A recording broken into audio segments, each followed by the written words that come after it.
नारोवाल शेख हसन रजा से Narowal district and teaching अस्पताल आवाम को सेहत के बजाय मौत बांटने लगा। नवाही गांव ओलसान के रिहायशी मेहनत कश की 8 साल बेटी जीनत पेट में शदीद दर्द के बाद अस्पताल लाई गई, मगर मुबैना तौर पर डॉक्टर्स की गफलत के सबब उसका अपेंडिक्स फट गया।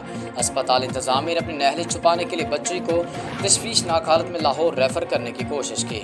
डिस्ट्रिक्ट एंड टीचिंग अस्पताल नारोवाल जिस इलाके की आवाम के लिए उम्मीद की किरण और इलाज के मरकज समझा जाता है, आज फिर अपनी मुबैना गफलत के बाद सवाल या निशान बन गया है। नारोवाल के नवाही गांव ओलसान से ताल्लुक़ रखने वाले एक मेहनत कश की 8 साल बेटी जीनत को गुज़श्ता रोज़ सुबह 8 बजे शदीद पेट दर्द की हालत में अस्पताल लाया गया। वालिदैन का कहना है कि बच्ची को फौरी इलाज की ज़रूरत है, मगर अस्पताल अमले और ड्यूटी पर मौजूद डॉक्टर्स ने बर वक़्त तवज्जो न दी। अस्पताल में ना तो माहिर सर्जन मौजूद थे, ना ही किसी ने संजीदगी से मुआयने की कोशिश की।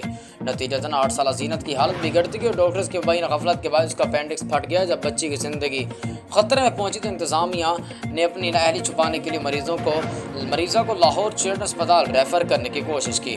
वाक़े के बाद अस्पताल के बाहर शहरियों की बड़ी तादाद जमा हो गई। कहना है कि अगर डिस्ट्रिक्ट अस्पताल को टीचिंग अस्पताल का दर्जा दिया गया तो यहाँ आवाम को माहिर सर्जन और ज़िम्मेदार डॉक्टर्स भी मिलने चाहिए। शहरियों ने वज़ीर आला पंजाब से और डिस्ट्रिक्ट हेल्थ सेहत से नोटिस का मुतालबा किया है।